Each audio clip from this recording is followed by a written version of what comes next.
Hola chicos, Química 45. La electrólisis, que es una palabra de composición doble, electro y lisis. Electro es electricidad y lisis, rotura. Es decir, la electricidad hace de cuchillo, hace de rotura, de separación de algún compuesto. Ya vimos una, y bastante importante, que fue la obtención del aluminio, acuérdate, con la bauxita, la criolita, etcétera, etcétera. Pues ahora lo vamos a estudiar un poquito más monotemáticamente. Primero, disociación electrolítica. O sea, pondremos aquí electrólisis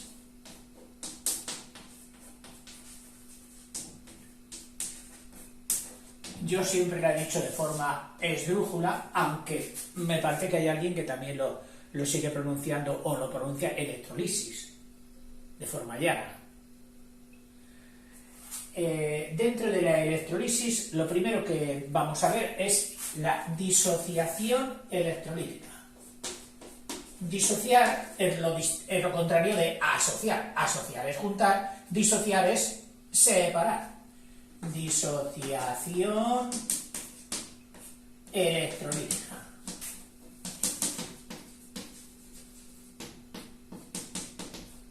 Es decir, que la electrólisis lo primero que logra es una disociación. Coge lo que tenga en medio y lo separa. Mediante fuerzas eléctricas, evidentemente. Se llaman conductores, y ahora viene a recordar algo previo. Recordemos que los conductores son cuerpos que dejan pasar fácilmente la electricidad, y lo contrario, aisladores son los que impiden su paso. O sea, conductores dejan, aisladores no dejan. Los electrolitos, es decir, la sustancia que está formando o dentro de una electrólisis, es decir, toda esta sustancia que está aquí, en estado líquido normalmente, se llama el electrolito. En vez de decir el líquido, el agua, lo que sea, se dice el electrolito. Los electrolitos son sustancias que en disolución, es decir, que están disueltos en otra tercera sustancia o segunda sustancia, o sea, es un cuerpo en los electrolitos, es decir, estas sustancias electrolitos pueden estar ahí líquidos porque los hemos derritido, los hemos fundido. Puede ser por fundido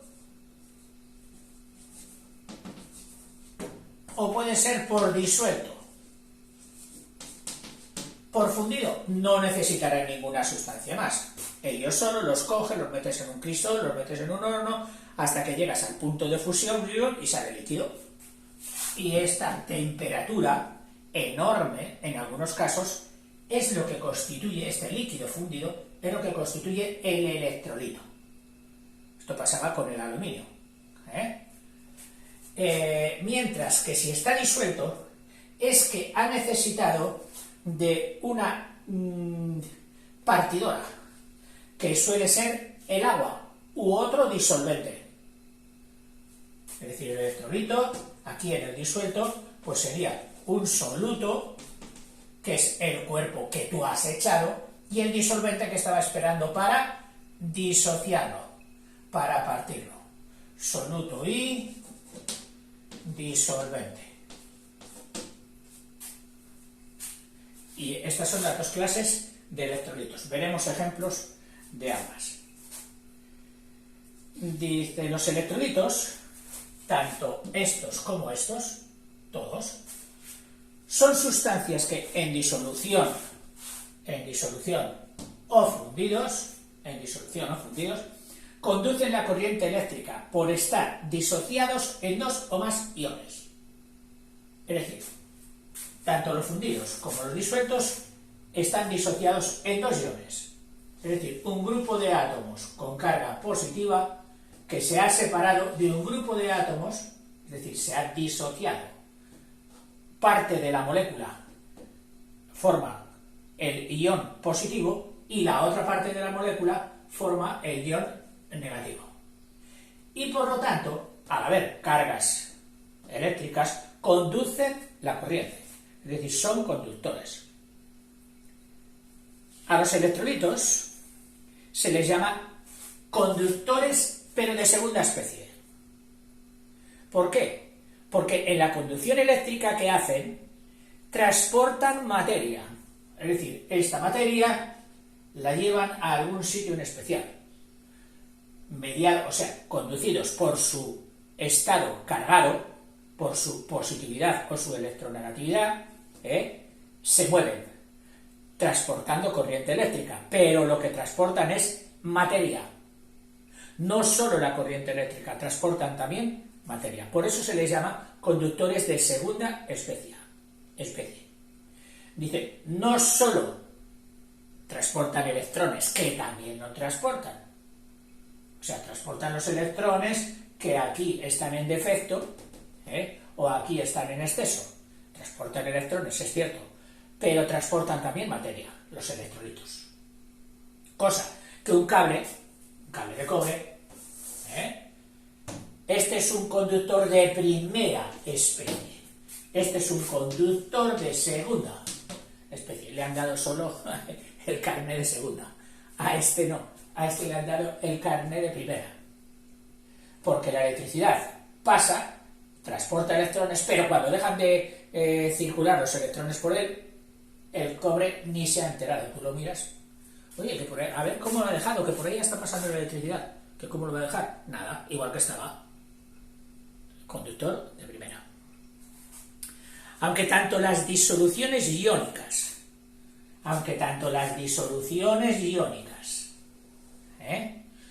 como las sales fundidas conducen bien la corriente, sin embargo, el estado de unas y de otras es diferente. Por ejemplo, los compuestos iónicos se disuelven únicamente en disolventes polares, como el agua, cuyas moléculas son dipolos. Vamos a hablar de estos, de las disoluciones. Los compuestos iónicos, una sal, sulfato de cobre, aquí nos lo va a poner muchas veces como ejemplo, el cloruro de sodio, se disuelven únicamente en disolventes polares. Es decir, si tú lo echas en éter, un líquido, o en alcohol, no se disuelven, porque ni el éter ni el alcohol tienen polaridad. El éter, sus moléculas no están disociadas en el seno de la disolución en positivas y negativas. No hay una parte del éter que apunte a ser positiva y otra parte de ese mismo éter que apunte a ser negativa. Es decir, no están polarizados. Un polo, ya sabéis, cuando en una misma sustancia, en un mismo conjunto, coexisten el positivo y el negativo, aunque orientados, y por eso lo llamamos polo. Por ser los polos, a veces también se le llama dipolo. Las moléculas, sin embargo, en el agua sí. En el agua, la molécula de agua formada por un oxígeno y dos hidrógenos, el famoso H2O, está polarizada. Es decir, aquí un hidrógeno traiciona al otro y se lleva a este oxígeno con más potencia y forma pareja con él, despistando al otro hidrógeno. Claro, esta pareja, al estar con más carga, con más potencia eléctrica del oxígeno que del hidrógeno, resulta que todo ello se comporta negativamente. Cosa que al verse que ha sido traicionada por el oxígeno, que se ha quedado con su electrón, y a él prácticamente lo ha dejado por ahí, al olvido, se comporta como positivo. Y de ahí tenemos que la molécula de agua es un dipolo. Bueno, más aquí y menos aquí. Se considera que la molécula de agua es un dipolo, es una sustancia dipolar. Al pasar los iones del soluto, al seno, al interior del disolvente, en este caso del agua, cada ion de la sustancia disuelta, cada ion del soluto, se rodea de un cierto número de moléculas del disolvente. Es decir, del soluto. Cojamos un soluto que no sabemos ahora cuál puede ser, que sería pues el cloruro sódico, por poner uno fácil. Cloruro sódico de soluto. Lo hemos echado en agua. Automáticamente. El agua ejerce su polaridad con su negativo, está echándole los tejos al sodio. Entonces el sodio se parte y le dice al cloro, me voy. Y el cloro dice, vete.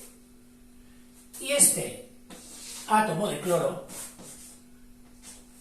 que por supuesto se va dejando al cloro un electrón suyo, porque el cloro tiene más potencia de retención del electrón, y entonces se va con defecto de una cara, que por eso le llamamos positivo. Bueno, pues este sodio empieza a hacer migas con un montón de esta subsección, esta parte del agua. Es decir, si viéramos esto así, aquí tendríamos un OH negativo, o sea, un polo negativo, pero al mismo tiempo con otro, es decir, él es positivo y atrae a ¿cuántos? A todos los que pueda. Es decir, hasta no poder más. Por todos los sitios le rodean, por ser positivo, le rodean. Le rodean todos estos.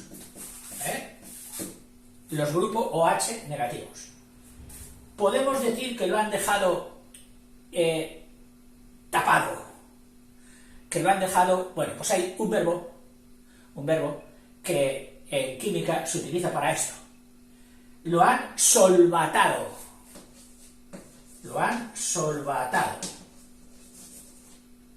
Solvatado viene de solvente. Solvente es el que da. Sí, el fulano es solvente. Él paga, él da. Bueno, pues solvatado es que ha recibido a un montón de polos negativos y se ha quedado solvatado. Lo mismo le va a pasar al cloro. El cloro, que se las prometía muy libre, sin el sodio, ahora haré lo que quiera, ¿qué va? Vienen los hidrógenos del agua y lo mismo. Hidrógeno, todos con su positivo. El cloro también ha quedado solvatado. O sea que en las disoluciones, el soluto, que es iónico, es decir, que estaba formando su molécula gracias a la atracción eléctrica, a la atracción de distinta electronegatividad del cloro y del sodio.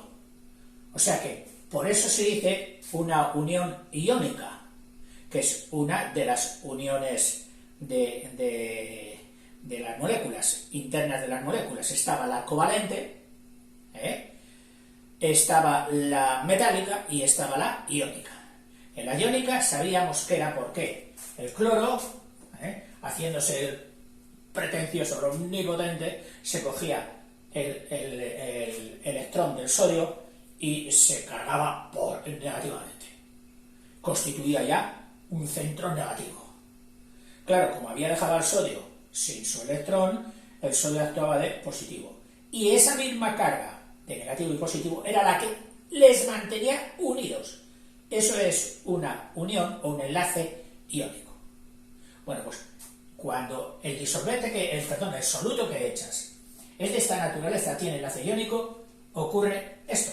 Cuando lo echas, por supuesto, en un disolvente polar, en un disolvente que puede polarizarse, como es el caso del agua.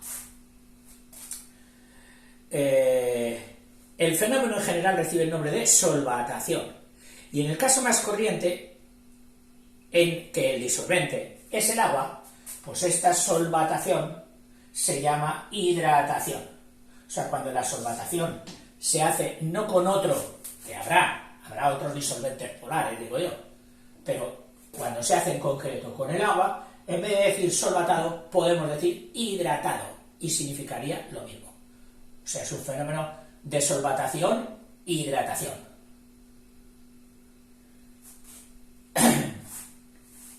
El fenómeno de la conducción eléctrica a través de los electrolitos, es decir, el fenómeno de la conducción eléctrica. O sea, tú podrías conducir electricidad de un polo del generador, de un polo positivo hasta un polo negativo, que aquí estarían conectados por un generador de corriente continua, por supuesto, porque si fuera alterna estarían cambiando de polo continuamente. Bueno, pues este positivo hace llegar electrones al negativo, o viceversa. Lo normal es que fuera el negativo el que hiciera pasar sus electrones a través de ¿quién? Del electrolito. Es decir, sirven de conductores.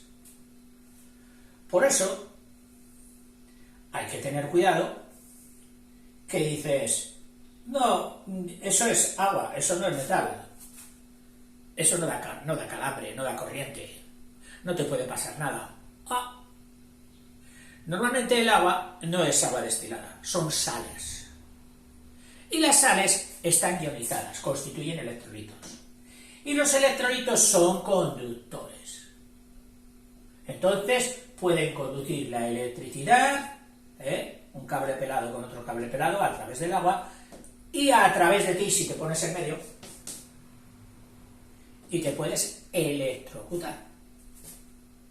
Por eso siempre tiene mucho cuidado que esté seco, y el calzado que lleves, y esto y lo otro, y aparatos instalados en el circuito, como pueden ser los aparatos de seguridad que hay en las casas, que son los relés diferenciales y los ¿cómo se dice? Los otros que son para el exceso de corriente. Cuando pasa mucha corriente se cortan automáticamente. Es decir, son mecanismos de seguridad que en el caso de que por aquí pase excesivamente corriente, que estaría indicando que algo malo está pasando, se corta.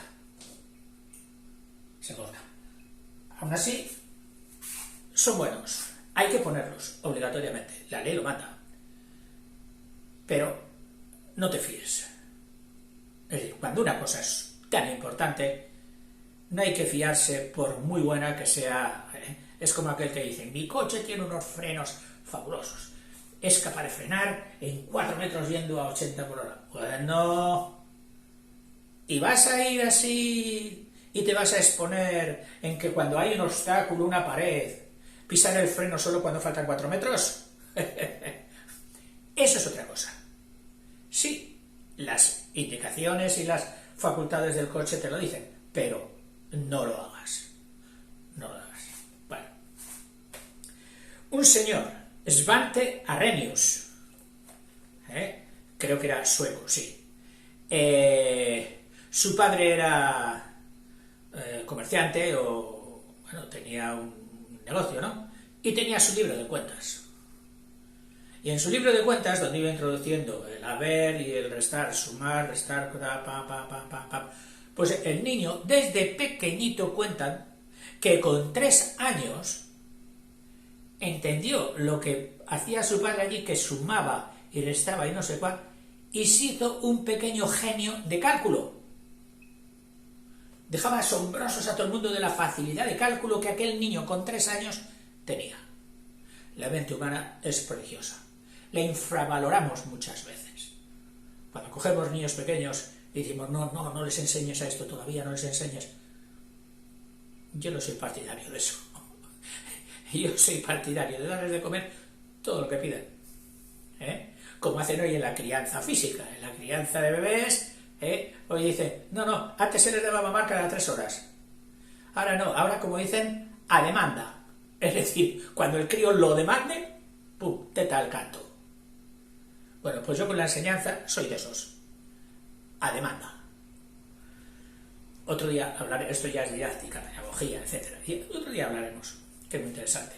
Bueno, hemos hablado muchas veces, pero hablaremos. Que para eso hay otras series. Hay una serie que se llama Didáctica, que para los que están interesados en la enseñanza pues puede ser muy interesante.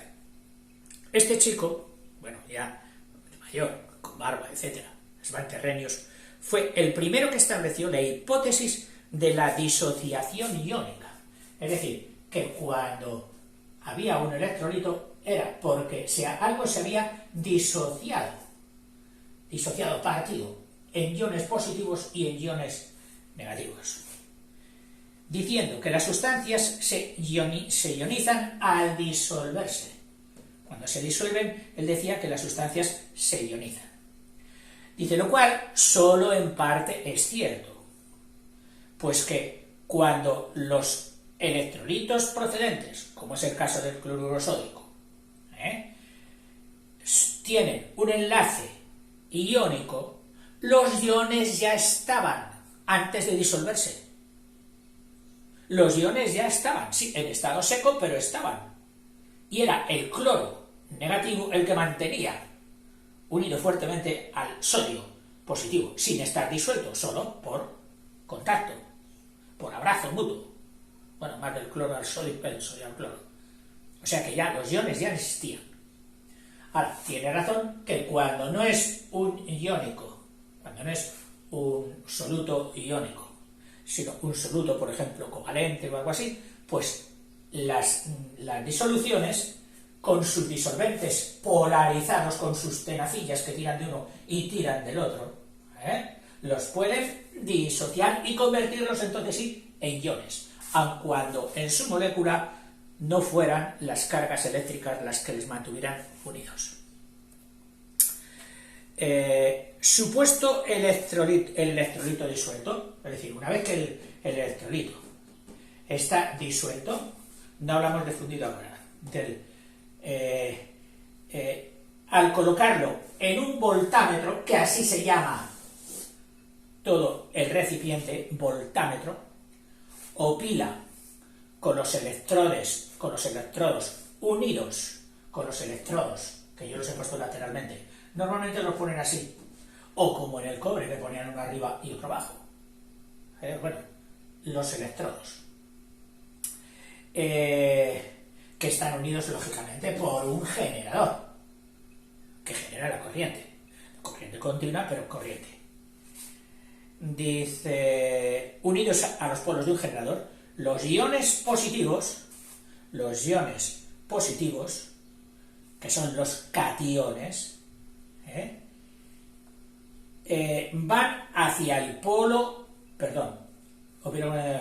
los iones positivos se orientan hacia el polo negativo o cátodo. Este polo negativo es el cátodo. Y hacia él vienen, como él es negativo, hacia él vienen los iones positivos. Los iones positivos vienen al cátodo, que es negativo. Entonces, cuando aterrizan aquí en el cátodo les dice, vale, bienvenidos, pero ahora recibís un nuevo nombre. Como habéis venido al cátodo, os tenéis que llamar como yo, cationes. Es decir, los iones positivos, por venir al cátodo, son los cationes. al revés. Los iones negativos se van al polo positivo. El polo positivo se llama ánodo. Ánodo. Entonces, cuando llegan aquí los positivos, atraídos por la polaridad positiva, los negativos atraídos por el polo positivo, les dice lo mismo. A partir de hoy seréis mis hijos, seréis aniones. Aniones. O sea que, repasando o volviendo a decir, cátodo negativo atrae a los positivos, que entonces pasan a llamarse cationes. Cationes. Claro, el cátodo es negativo y los cationes son positivos. Los positivos con los negativos, los cationes con el cátodo. Y allí, al revés. El ánodo es positivo y los aniones son negativos. Los aniones negativos con el ánodo positivo.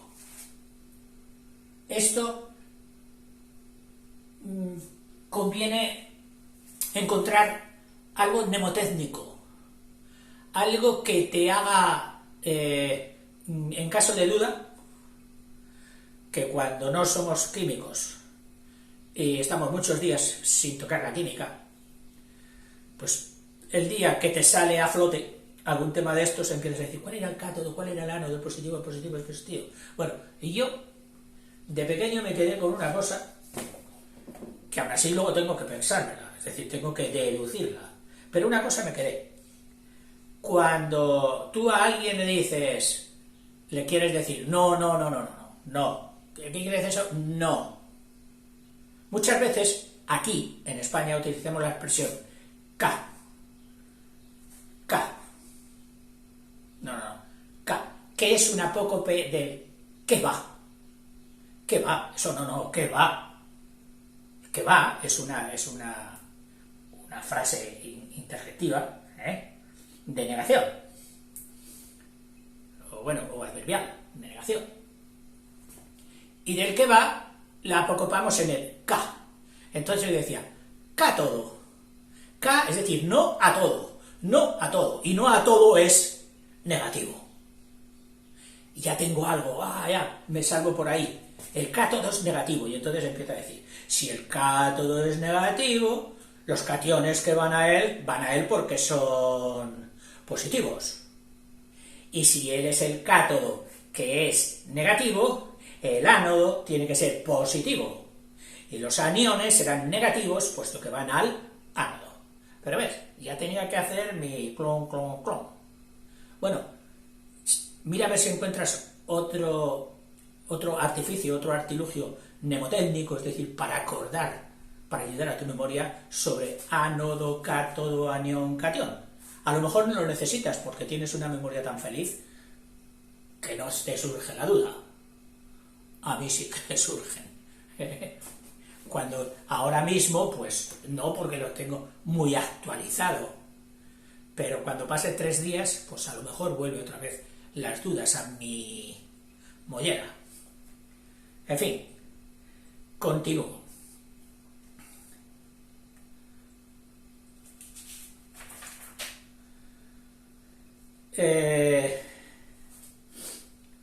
¿Y qué es lo que ocurre cuando los aniones vienen aquí o cuando los cationes vienen aquí? ¿Qué es lo que ocurre? Pues que traen una mochila. Unos en la mochila traen su electrón de más y quieren descargarlo.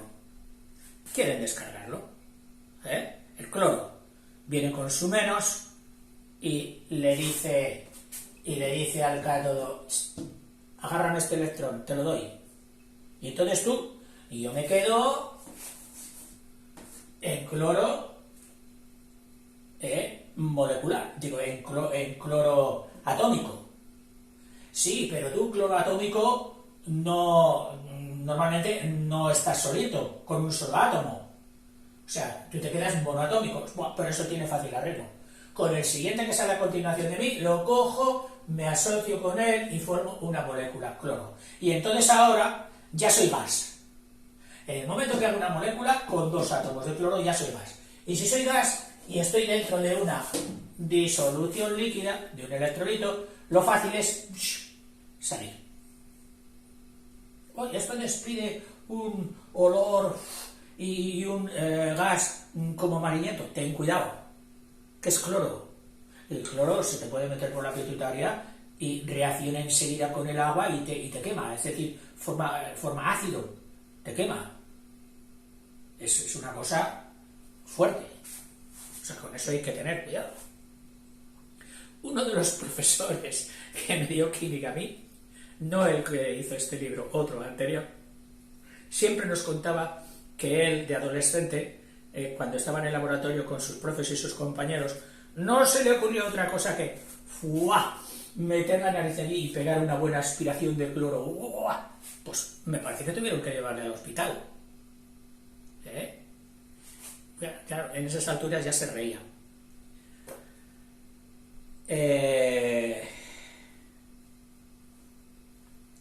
En contacto con los electrodos, los iones se descargan y quedan libres los elementos químicos o los radicales.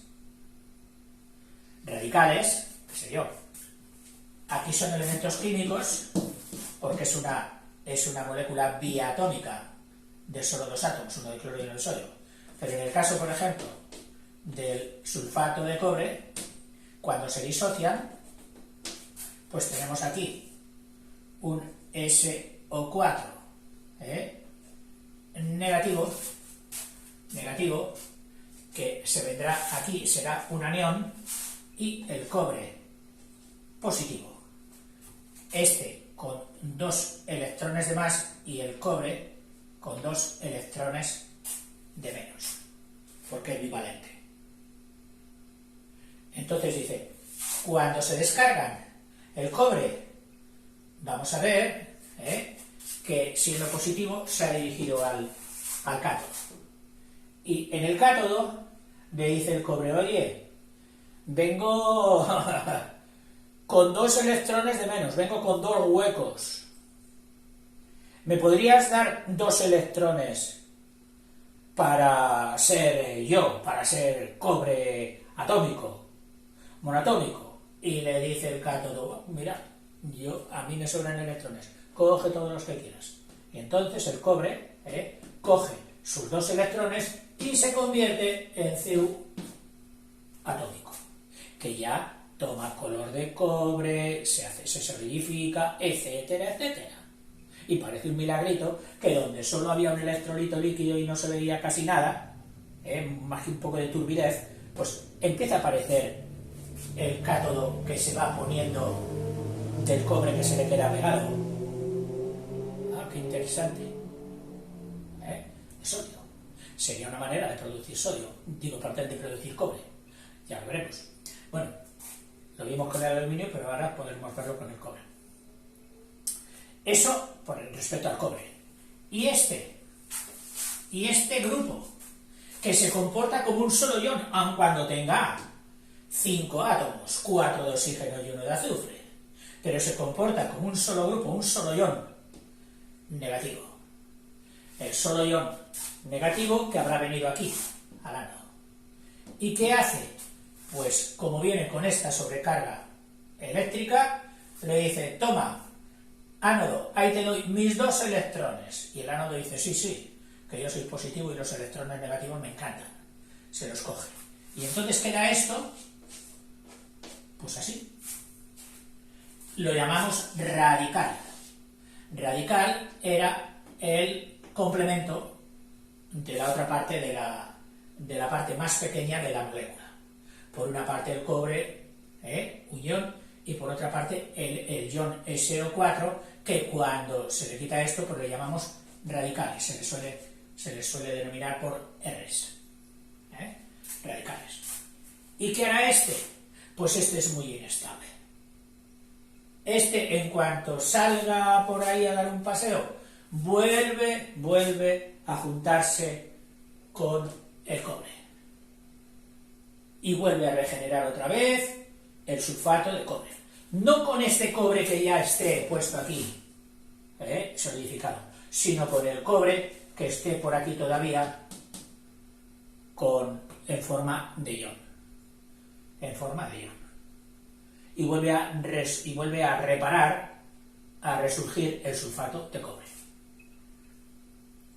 Bueno, pero esto no lo van a explicar luego detalladamente. Y quedan libres los elementos químicos, sea el caso del cobre, o los radicales, sea aquí el caso del SO4. En algunos casos, los átomos o radicales en estado de libertad, es decir, después de haber soltado su carga positiva o negativa en los electrodos, ¿qué hacen? Pues vuelven a reaccionar, que era el caso que te contaba del SO4, provocando reacciones secundarias, que no son las que le gustan al químico, que el químico lo tenía preparado todo en un programa para producir cobre o para producir hidrógeno, no para que vosotros luego, una vez que os he proporcionado el descargar vuestras cargas, volváis a reaccionar con cualquiera que encontréis a la primera de turno. A esto lo llaman reacciones secundarias, que por supuesto no son deseables. Por eso, como no son deseables, pues colocan a veces en medio de la disolución, en medio del electrolito, colocan lo que se llama un diafragma, es decir, una telilla finísima. En las cámaras fotográficas el diafragma ya sabes que es una pantallita muy fina, que es la que permite abrir la luz, o digo pasar la luz o no pasar. Bueno, pues aquí un diafragma de distintas naturalezas, a veces son telas, otras veces son membranas biológicas que se emplean mucho. Bueno, la naturaleza las emplea constantemente. Las membranas biológicas que permiten el paso de las disoluciones en un sentido, pero no en el otro. Que esto lo habremos estudiado en biología, por ejemplo. Bueno, pues colocan estos diafragmas para evitar estas reacciones secundarias, que no les conviene. Así, por ejemplo, el sodio liberado en la electrólisis del CLNA, el sodio liberado, aunque esté solvatado, reacciona con el agua y reduce al hidrógeno. Es decir, reacciona con el agua, el sodio, mediante esta reacción 2 de sodio, que ya estaría atómico, liberado de la carga que traía, vuelve a cogerse al agua del electrolito y vuelve a formar con él hidróxido de sodio. Hidróxido de sodio. Más, claro, como se le ha hecho al agua, y ha cogido un HO, 1H, ¿quién sobra? El hidrógeno. El hidrógeno. Que se asociará con otro hidrógeno en cuanto sale, formando la molécula biatómica, y toma su estado de gas. Y surge.